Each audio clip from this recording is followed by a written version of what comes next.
Continuando a nossa aula, dois tópicos que acabei mencionando anteriormente e que não nos aprofundamos muito, mas que é importante frisarmos, mesmo que após todo o nosso desenvolvimento da especialização, esses temas vão estar em evidência na nossa discussão, no nosso aprofundamento e tudo mais, mas é extremamente importante já deixarmos algumas marcas a respeito desses temas.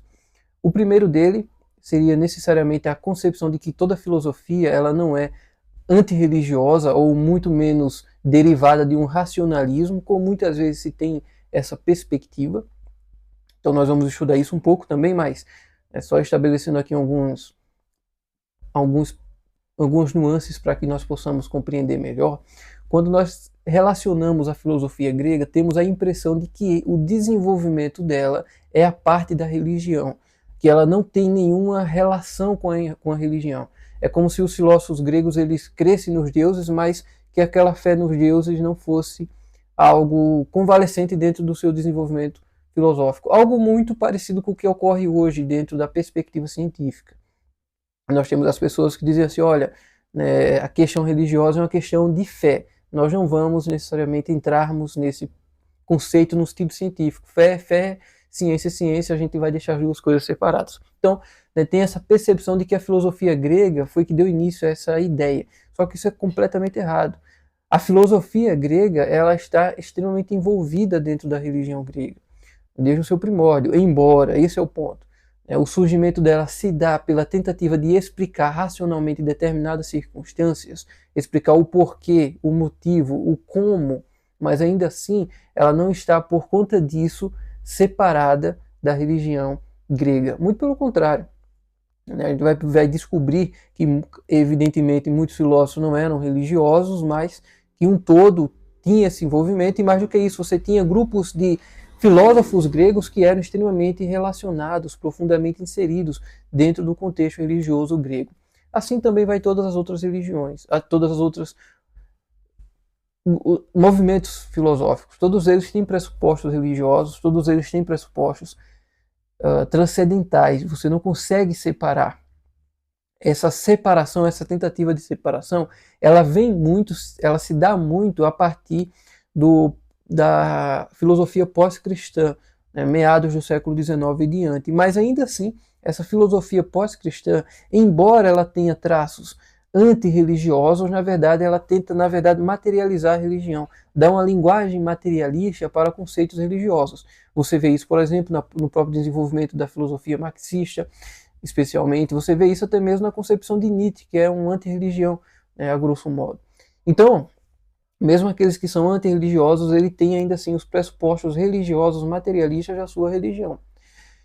Mas isso também acaba sendo destroçado a partir do pós-modernismo, a partir do desenvolvimento de filosofias que tentam agora acender uma nova religiosidade, uma nova espiritualidade, mas claro, sem a religião cristã e sim, né, um contexto de uma religião humanística, onde é o próprio ser humano que vai extrair forças transcendentais de si mesmo, especialmente porque o nosso mundo agora ocidental ele está inserido e mergulhado, né, imergido em filosofias religiosas orientais, onde a imanência é muito mais forte do que a transcendência. E daí todos esses termos orientais de imanência, eles são inseridos ou eles aparentemente foram sintetizados com a filosofia ocidental, né? Ou seja, o ser humano quer escapar de Deus transcendental, e daí nós vamos juntar os pontos de um pensamento religioso oriental dentro de conceitos da filosofia ocidental, para que assim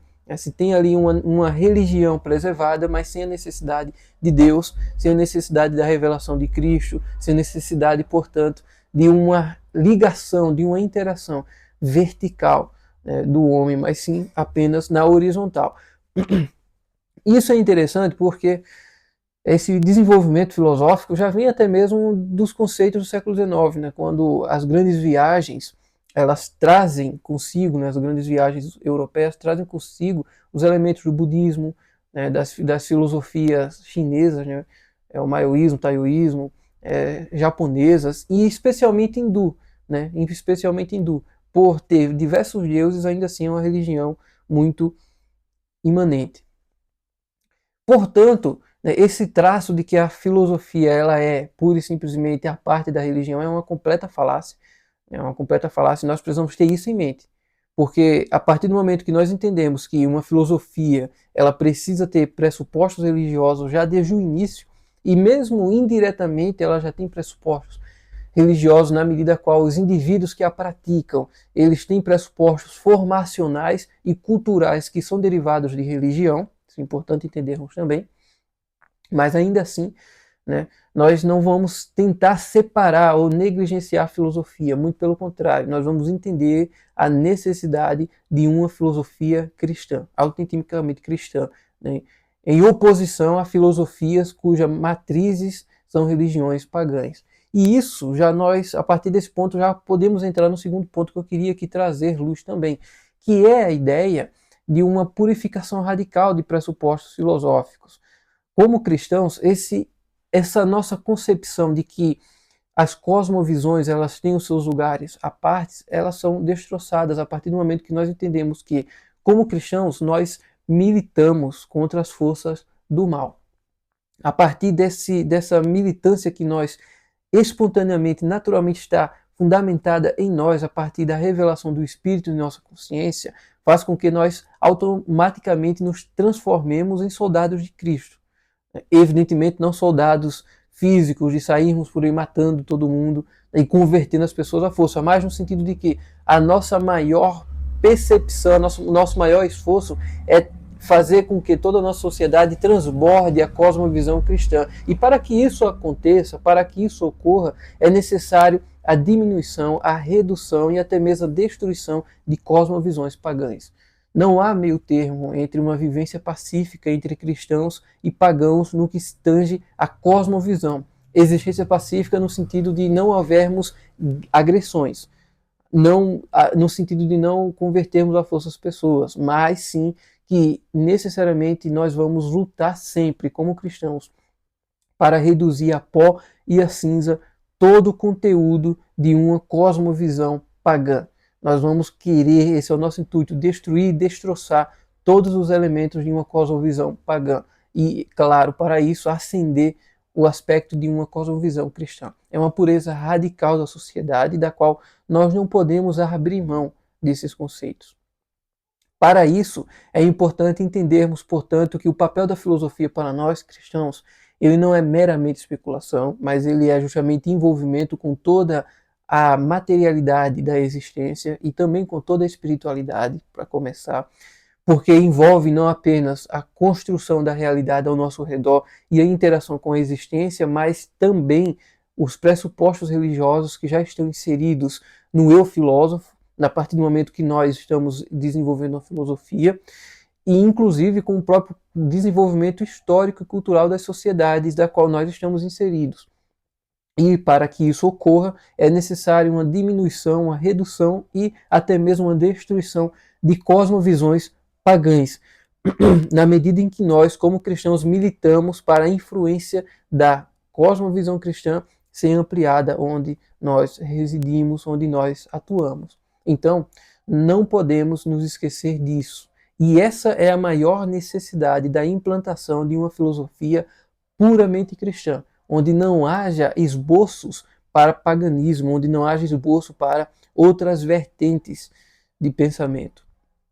É claro que uma filosofia cristã, como eu falei, e para que não haja dúvidas, ela não está fundamentada em uma teologia. Nós não podemos confundir evangelho, as escrituras sagradas, com teologia. Teologia é uma ciência. O evangelho, as escrituras sagradas não é uma ciência.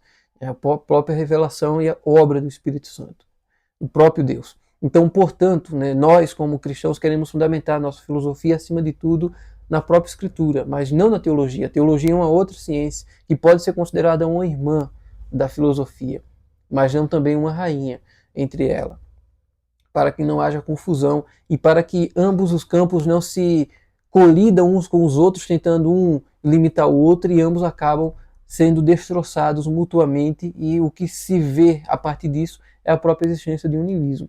Portanto, isso a igreja fez ao tentar colocar ambos os campos em rota de colisão, e o que aconteceu foi o surgimento do iluminismo, que não teve nenhuma autêntica resistência ou autêntica resposta ao seu desenvolvimento filosófico e científico também. Portanto, nós precisamos ter a consciência disso, que a nossa filosofia ela esteja a par, fundamentada nas escrituras, mas interagindo com a realidade ao nosso redor.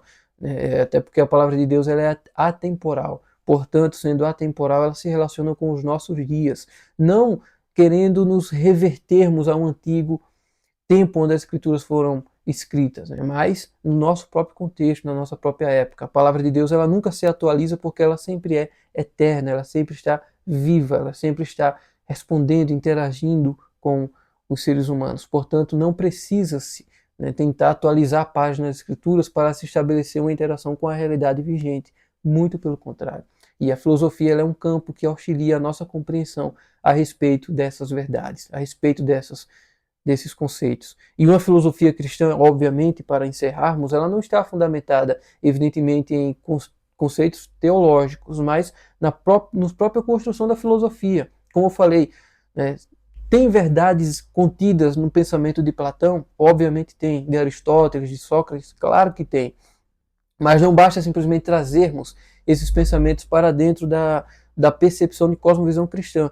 O que nós precisamos fazer é pegar esses conceitos e purificá-los à luz das Escrituras Sagradas. É radicalizar toda a sua pureza. Mostrar que aqueles conceitos como eles estão ali estão contaminados com conceitos errados, que vieram de pressupostos de formação, de cosmovisão que os indivíduos que o formaram tiveram desde a sua infância. O que nós precisamos é justamente purificá-los através da palavra de Deus e assim esses conceitos estarão agora purificados, poderão então contribuir com o desenvolvimento da fé, com a expansão do evangelho, com o estabelecimento do reino de Deus e assim também com a vivência do reino de Deus enquanto nós, igreja, atuamos no mundo experimentando e também transbordando a graça a todos os povos, a todas as pessoas, a todas as criaturas. Por isso, a nossa missão de resgatar, de reviver uma filosofia, ela é tão grandiosa tanto quanto resgatarmos uma boa teologia e fazermos com que a igreja possa fundamentalmente estar fundamentada na palavra de Deus e vivendo realmente da forma como ele estabeleceu para que nós possamos viver. Portanto, esse nosso curso de filosofia é muito mais do que nos apresentar os esboços de uma filosofia, nós vamos trabalhar os fundamentos, vamos trabalhar realmente as coisas como elas realmente são, para que assim a nossa própria personalidade, o nosso próprio indivíduo possa estar a par da nossa própria construção, da nossa própria realidade pessoal, da nossa própria realidade geral também, e assim podermos construir uma autêntica e pura filosofia que possa contribuir para uma grande originalidade no nosso meio. Nós podemos e nós devemos, evidentemente, transformar os meios onde nós vivemos. E as Escrituras Sagradas ela tem todas as respostas. O pensamento reformado, protestante, também, como resgata as Escrituras Sagradas, nesse ponto, também se propõe a ser um objeto de originalidade daquilo que se fundamenta socialmente através da palavra de Deus. E sendo assim, é o nosso dever, a nossa missão, o nosso esforço é cumprir isso para a glória de Deus.